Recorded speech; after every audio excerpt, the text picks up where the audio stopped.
Hola, errante nocturno. Es un gusto tenerte de vuelta. Te quiero invitar a que te quedes a escuchar estas leyendas. Estas historias han sido recopiladas de internet y son algunas de las populares que hoy conforman este video de La Llorona. Y aquella vagadora y blanca sombra de mujer parecía gozar del don de la ubicuidad, pues recorría caminos, penetraba por las aldeas, pueblos y ciudades, se hundía en las aguas de los lagos, vadeaba ríos, subía a las cimas de en donde se encontraban cruces para llorar al pie de ellas, o se desvanecía al entrar en las grutas o al acercarse a las tapias de un cementerio.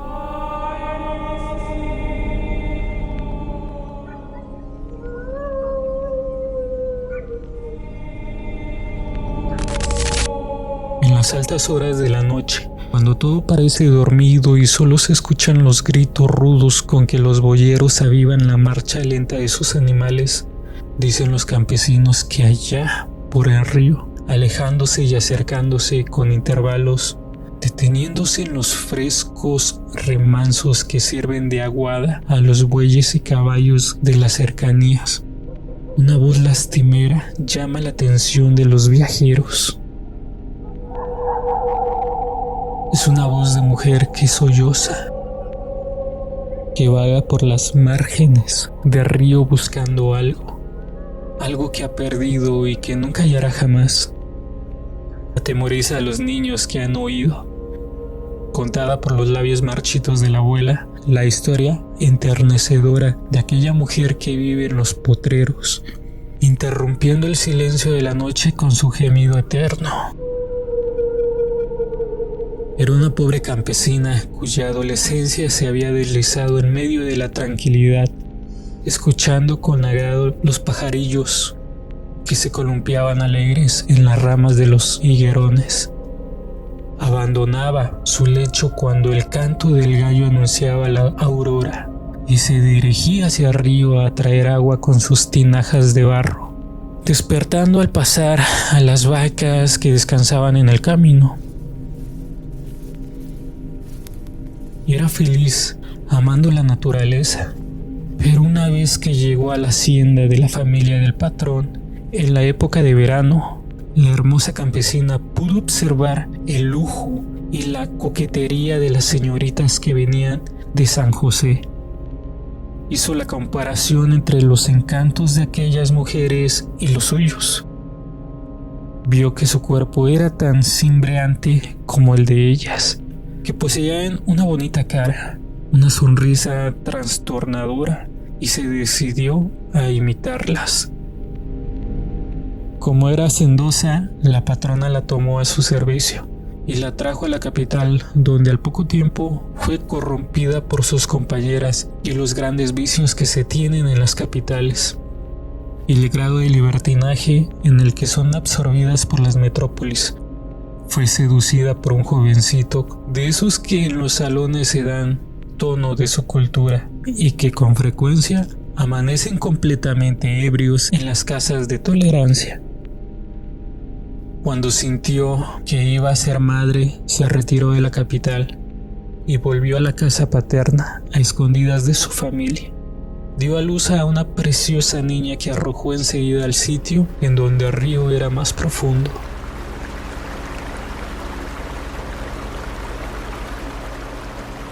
En un momento de incapacidad y temor a enfrentar a un padre o a una sociedad que actuó de esta forma.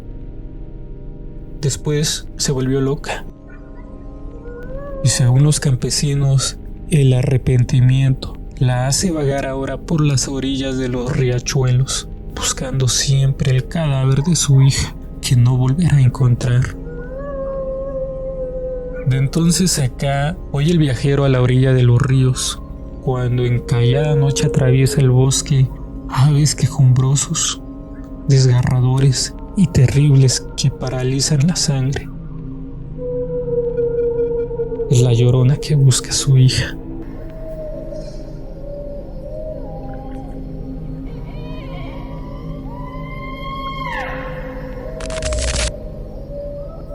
La Llorona, leyenda mexicana del periodo virreinal. por Luis González Obregón, del libro Las calles de México, leyendas y sucedidos.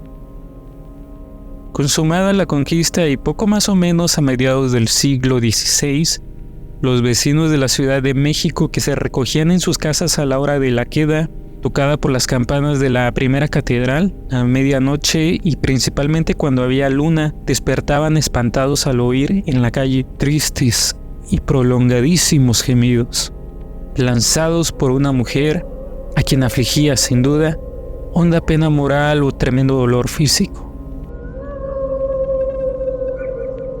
Las primeras noches los vecinos contentábanse con persignarse o santiguarse, que aquellos lúgubres gemidos eran, según ellas, de ánima de otro mundo, pero fueron tantos y repetidos que se prolongaron por tanto tiempo, que algunos osados y despreocupados quisieron cerciorarse con sus propios ojos qué era aquello, y primero, desde las puertas entornadas, de las ventanas o balcones, y enseguida, atreviéndose a salir por las calles.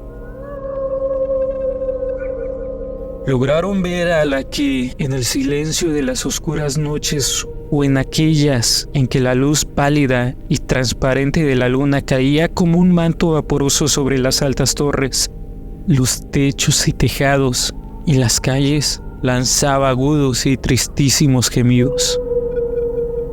Vestía la mujer traje blanquísimo y blanco y espeso velo cubría su rostro.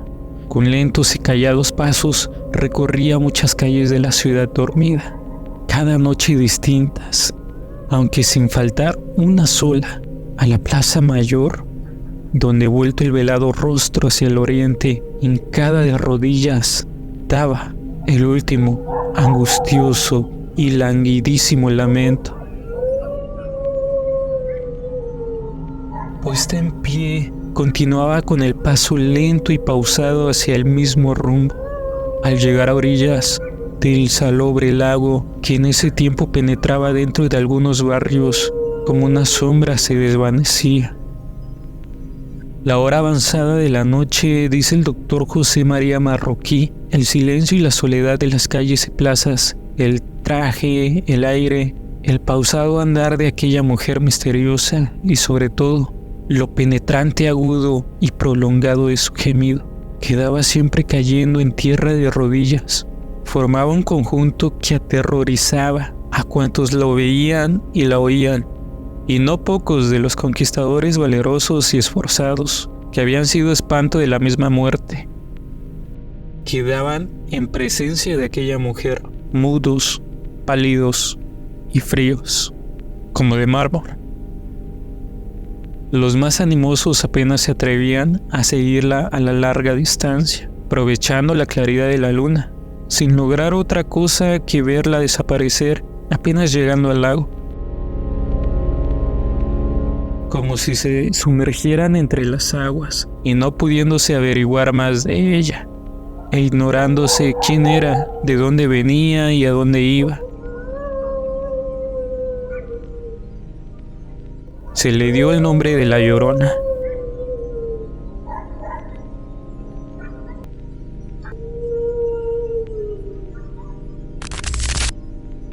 La tradición de La Llorona tiene sus raíces en la mitología de los antiguos mexicanos. Sahagún, en su historia, libro número 1, capítulo 4, habla de la diosa Cihuacualt, la cual aparecía muchas veces como una señora compuesta con unos atavios como se usan en el palacio. Decían también que de noche voceaba y bramaba en el aire. Los atavios con que esta mujer aparecía eran blancos y los cabellos los tocaba de manera que tenían como unos cornezuelos cruzados sobre la frente. El mismo Sahagún en el libro 11 refiere que entre muchos agudos o señales con que se anunció la conquista de los españoles, el sexto pronóstico fue que de noche se oyeran voces, muchas voces como de una mujer que angustiada y con lloro decía: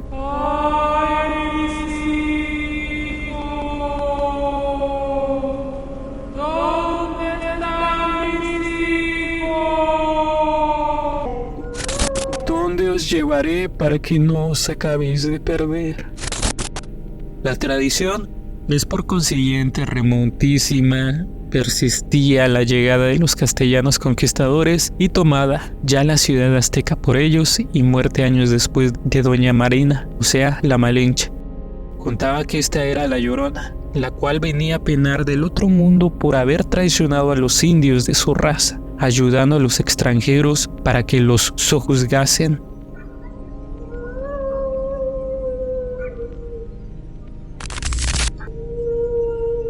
La Llorona, cuenta José María Roa Barcera, era a veces una joven enamorada que había muerto en vísperas de casarse y traía al novio la corona de rosas blancas que no llegó a ceñirse.